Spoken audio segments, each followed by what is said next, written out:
Hi everyone, and welcome to Ground Level's Wednesday Wisdom. We're joined today by Mark Hopkins. Mark, it's great to have you with us. It's great to be with you, Jason. And Mark, I hear you've just got back off your summer holiday. Have you had a nice time? Wonderful time, thank you. Yeah, I won't go into all the details to make people jealous, but yeah, lovely weather, lovely relaxing time, and now back into work. Great. Well, today we're talking about practical ways to develop leadership and leaders within the church, which I think is a really great topic. And I think it's also really great to talk about the practicalities of that today as well. So we love with Wednesday Wisdom that we don't always talk about the theory, but it's more the kind of how to guide and manual of kind of how to do some of these things. And Mark, I hear you've got some great practical tips for us to kind of kick us off on that. Yeah, just some thoughts around how we might release leaders and keep our sanity at the same time. That sounds great. So why don't you start, Mark, by just kind of telling us what are the steps you take when looking for and when bringing through new leaders? I think the first thing really is to focus on what's around you. It's so tempting to look down the road at the other church at what they're doing and then feeling a pressure because they've got this, they've got that, and then you feel all sorts of pressure as a leader. Whereas really what we need to do is look at the people around you, look at who is with you at the time, who you may be able to release. There's so often as leaders we overlook in our just so and when there's so much potential in them, and I think it's really key to look around, because there's a sense that if there aren't the leaders around you, then maybe that project or that initiative isn't something that you should be doing. But yeah, look around, look at who you can release, and then I'd sort of like to follow what's been called the Jesus model, which a number of people have talked about, and it's this whole sense of discipleship, taking people on a journey. So in simplistic terms, it's I do and you watch. So you come with me. So as a leader, if I'm trying to do this now. If I'm going to speak somewhere, I'll try and bring someone with me, so that they come on a journey with me. They come, they watch what I'm doing, how I'm interacting, how I'm behaving, and we can then talk about it. But then the next stage is we do together. So again, I'll try and take someone, or if I'm visiting, speaking somewhere, I might take someone with me, and then I might say, well, why don't we do the talk together, and you do 5 minutes of the talk, so that there's a sense of growing them. So we do it together. And then the next stage would be you do it and I watch. So I start to release you, but I'm not walking away from you. I'm there, still supporting, still encouraging. And then you get to the stage where you do it and hopefully someone else watches, so that you are now developing leaders. So this whole thing of developing leaders should always be happening. We'll often go, oh great, got some new leaders, step back, relax. Actually, that's the point where everyone needs to be the next set of leaders. And I think then the key one, and this is really for me, but I would imagine there's many other leaders out there who are similar. We need to get out of the way. As senior leaders, we tend to fiddle and get in the way too much. And so when we're developing leaders, we do need to step back and trust them to lead, and give them the space, the resources, the empowerment to lead and get out of the way. So really those are 3 simple tips that I follow. Look at who's around you, follow the Jesus model, and then when it's appropriate, get out of the way and let them lead. That's great, Mark. And I imagine the kind of getting out the way is easier for some people than others. And I know certainly I've tried to hold on to things sometimes in the past, and you kind of have to say, you know what, I'm just going to let this person fly and just see how they get on. And but it does feel a bit scary, doesn't it? It does, and we can get to the mindset, well, actually I could do it better myself. Yeah, you probably could, but we've then become a restriction in the growth of the church. I've noticed that for us as a local church, I love technology, so I got involved with a lot of the technology when we were live streaming, or when we did pre-recorded services, and I was doing a lot of that. Now we're back in the building and live streaming. I've realised actually I'm now in the way because I know all the information, so I've had to build team to for me to get out the way to allow that team to move forward, because I can't run the technology whilst running the church, whilst pastoring and all. Yeah. But if I hold all the, I know how it's all done, that becomes dangerous. And so it's about releasing others and then saying, right, you take it forward now, and trusting them. And it may not be done in the way that you want to be done, but that's the whole thing of keeping communication and keeping the feedback. But actually, yeah, letting people grow things and bring their own character to things as well. That's really great. So you kind of shared a bit of a process, or almost you could call it a system, really, for kind of developing leaders. Would you say that's what this is, or would you say it's more than that? Um, I would hope it's more. I tend to talk about a journey, and uh, we need to take people on a journey. It's interesting that if we look at Jesus, um, he didn't develop a leader or a person to take over from him. He worked with a group. He invested into a team of people, one of which ultimately led him down in a major way. Um, so the whole thing, as a senior leader, we're not looking for the next person who we can build into. There should be a whole group of people we're investing into. Some will work, some will be with us for a season, some will fall away. Okay, but making lots on a journey, and that seems to be the best thing to do, to go on a journey together, and keep the conversation going. But one of the things I've discovered, and there's a lovely verse in Philippians which really just gives this flavor to this journey, if you like. And in Philippians 4, verse 9, it says, whatever you've learned or received or heard from me or seen in me, put it into practice, and the God of peace will be with you. And in a sense, there's three things here, which, again, this is a system. It's just three things to keep in mind. There's a teach, whatever you've learned from me or heard from me. So there is an element of input, but I would see that more, less of a course, more of a sitting round a table together. Eat together, talk about things, process things together. So there's a teach. There's also what you've seen in me. There's a model. There's a sense that as leaders we have to model so that people can copy us, and that's quite scary because they will copy us. They will take on board who we are. Um, and I hope we could have the confidence, as Paul says, follow me as I follow Christ.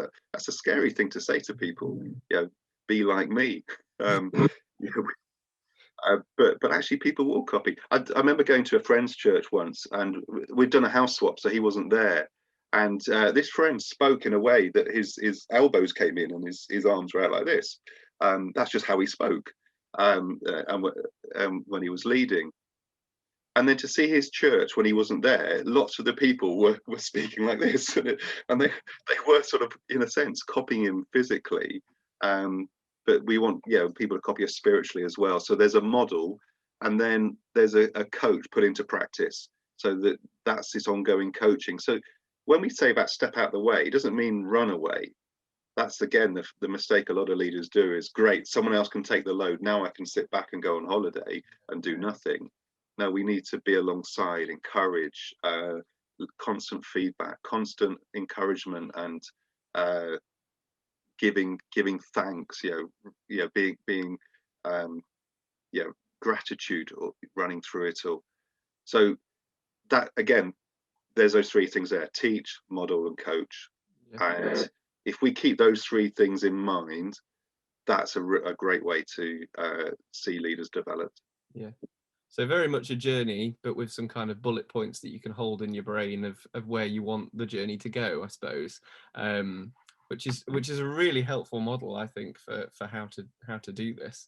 And I suppose there's quite a few churches that might be watching today, Mark, who are kind of thinking, I can't see any potential leaders around me, or there isn't enough, or kind of seeing in some ways a lack of kind of leadership potential in their church. What would you say to those churches today? I think that's a real problem, and it's certainly as we reform as churches, we'll have people, some with us, and some who've stepped aside or said, actually, I don't want to take that role on, and we're um, encountering that one in a few key areas where we're thinking, who's going to be leading here? So we're having to have another look around and go, actually, let's just look around again and just see. We may have a very high um, sort of entry a bit benchmark for leaders, and we might have to go, let's just bring it down again. Let's just have a look around. Who's faithful? Who's with us? Who is available? Teacher. We have a little phrase, who's fatso. So I can't remember. Faithful, available, teachable, servant-hearted, and outgoing. So who are the people that are going to be with us? There's a sense that character is hard to change. Gifting is able to be developed. If someone's got the right heart, you tend to find that you can work with them. Mm. If someone's just gifted but with the wrong heart, they become really, it's quite hard to change them. So have another look around. Ask God to highlight who are the people I need to bring the gold out in. You'd be surprised when you pray that prayer, you suddenly realize, you see, actually that person might be possible. And so we're just struggling a little bit with worship leaders. Now, we've always had a model. Again, our thinking of worship leaders has been probably someone who plays guitar. We've been a guitar-led worship for many, many years. You're looking around for those who play guitar. Well, we're having to rethink. Why not have some of the singers lead worship and just put some musical support around them, but develop a worship leader of a different kind? So have another look around. There's a sense, have another think. If there aren't the people for something, particularly for an initiative where you're looking to launch something, then you've got to ask the question: is that really what God wants us to do? Mm. You have to work within your capacity, don't you? And the hardest thing sometimes for churches is to stop something. But there are times where we have to go, well, we haven't got the leader for that. Maybe that's coming to an end, and then just stop that initiative or ministry and not be afraid of that. Or just let things grow from grassroots. So for another example we've got at the moment, before pre-pandemic, we had a toddler group that was flourishing, ran for 10 years. Actually, the main leader of that was stepping down anyway. They said, look, I've done it for 20 years, I think they'd done it. And they said, look, I'm retiring, I'm stepping aside. We'd started a transition period, but it all got lost in the pandemic. What we've done now is there's 6-8 families with newborns, and so we're just saying to them, just start to meet. So we haven't identified a leader yet, but we've got a group that are starting to meet, and out of that something will grow. So rather than saying you're now going to lead, work with a team. There's a sense we can sometimes be afraid, or we're hesitant. Be hesitant to put a badge on someone too quickly. That's the mistake we often make, where you're not quite sure about someone, so you say, right, but you give them a badge. You're now toddler group leader. You're now a worship leader. It's very hard to take a badge off someone, to take a position off someone, but give them the space just to have a go, to try to work as team and see what grows out of that. So have another think about what you're doing. I think the other temptation is, as the senior leader, to step in and do, and we then become the problem there. So there may be a time. The way I tend to operate is I might step in and support someone and say, look, I'll work alongside you for 6 or 8 weeks just to help you launch something, but I'll then step away. I don't want to become depended on, because I will ultimately let people down because of needing to go and do other things. So just be there for a catalyst for a season, but don't be careful not to step in and do everything. And I think the other key one is don't poach. It's so tempting, isn't it, to look down and go and see a talented person in another church and think, oh, let's try and entice them or poach them. Don't poach. Pray that God will send the right people to you. Mm. Um, a little catchphrase I have for myself is I never chase anyone into the church and I never chase anyone out. So I won't poach anyone from another church. But also, if someone's saying that, oh, we're moving on, I'm not going to chase after them. Mm. So, right, bless you, off you go. It's just a way that I work. But yeah, it's it'd be so tempting to think, like, if only I had that person. But look at who's around you. Um, but ultimately, pray, and God seems to provide that which you need. Mm. Sometimes we just don't realize that He's provided it, and we're just overlooking it. And I guess, Jesus had that of, can anything good come out of Nazareth? There was that sense of people would look at him and go, well, how can you be, anything? Um, so yeah, look again at those people who are around you. That's really good, Mark. And I think we've seen this in recent weeks. We've recently launched a community as part of Alive, and we're developing team really from the ground up in some areas. Worship again for us was an area that we really needed to develop, and we ended up releasing a guy and who played the piano and a lady who sang, and I'd heard her sing once. And we were releasing her to lead worship, and it was like, I remember this kind of sense of anticipation on the first Sunday of I literally have no idea what to expect. But here we are 3 months later, and they're absolutely flying. Mm. But we had to kind of take that step and say, we're just going to try this and see what happens. And like you say, sometimes you just have got to give people a chance, haven't you, and see what happens. But it does feel a bit scary. Yeah, yeah. But it would have But but definitely been better for me not to step in that situation. there's also in that situation, just to say to someone, give it a go for a season, Yeah. for 6 weeks, 8 weeks, so that there isn't a sense of disappointment from either points of view.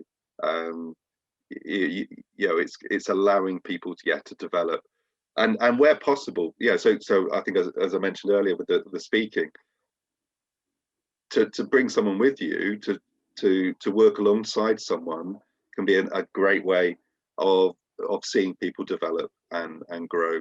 um, and yeah, you'd be amazed at the quality of people around you when you stop and look. Yeah. Yeah, no, that's so good, Mark. So good. And so also, I suppose it's really good to kind of frame this around what can ground level as a network do to support churches within developing new leaders. I know you're very involved in this, so would you like to kind of tell us what the network can and can't do in this area? Yeah, no, definitely. Well, one thing that we can't do is we haven't got a pool of ready-made leaders that we can send out to all the different churches. And that was something that we noticed, was it 5 years ago now, where people were saying, have you got anyone you can send to us? We need someone to take on the church. We haven't got that, but what we've developed is this leadership engine is a way to help churches develop those in their churches, uh, fit for leadership. And we're just launching our 5th year now with the leadership engine. I have to keep pinching myself. It's been one of those journeys. You think, wow, we've had about 140 people go through the course. 20, 30 are now in senior leadership roles across ground level churches. And so, in a sense, we now do have a pool of leaders, but they're within the local churches. And so the whole ethos of the course is we will work with people from your church who you see potential in, or who you want to be invested into, and we'll grow them as leaders over a year. Build in some good theology, some good thoughts and ideas around capacity for leadership, um, to then be a blessing and to see them as part of the church. So that's what we've been able to do, and it feels like it's had a good track record as well. So as I said, we've had a number who stepped into sort of full-time leadership or into core leadership teams. Others have just been strengthened to be small group leaders, ministry leaders, youth leaders, etc., and have felt themselves growing there. had an email back from someone on this year's course the other day, and they just talked about how, yeah, they've grown as a leader, but they also feel they've grown as a Christian in their faith and their capacity to sort of follow Jesus, and that's brilliant. It's always encouraging. So yeah, that's what we've got, the leadership engine, which can support you or your church in developing leaders. That's so good. And you're currently working towards the next kind of planning for the next intake, aren't you, Mark? And we are, yeah. So we're just we're just finishing off this year's course. So next year's course, or the next course, starts in November at the end of this year, but you can apply now, and then we'll run November through till June 2022. The model this year is a hybrid model, so that we have an in-person launch weekend in November for 2 days at Swanwick, and then the remaining modules will be on video, and so they're pre-recorded video that you can then watch at your own time. The beauty of that is you can pause it, you can go back and hear things again. You can schedule it yourself, and there's normally about 3 or 4 videos over a month, so it's not too demanding. And then at the end of each month, we run an hour and a half Zoom call, which just gives chance for discussion, conversation, Q&A, and a little bit of input and prayer. And they've been really powerful and really encouraging times. Alongside that, we put a mentoring scheme in place. We put learning huddles, so small communities where you can then be work with others, so it develops friendship and mutual support. So it's a good package, and the beauty this way around is it allows those who either can't offer a whole Saturday to be part of it, or who are too far away in the network to travel into a central location every month, can still access it. But having the in-person bit, I think, is going to be great. I mean, it's been great this year, but I've been working with 40 people, and some of them are, I've only seen in a screen, and that's what you just want to meet people again, and so having the launch weekend, I think, will be a real bonus for us this year as well. That's great. Oh, well, we'd really love to encourage people to sign up for that if they're interested, and to kind of get that kind of information out into their churches as well, for any kind of prospective leaders that they want to bring through or train. Well, Mark, that's been absolutely brilliant. Thank you so much for joining us today, and thank you for your input. There's so many sort of golden nuggets of wisdom in there, and I really hope that will bless some people and kind of equip some people to carry on developing leaders in their local church. So thank you very much for being with us, and it was great to chat to you. It's been great to be with you, Jason. Thank you.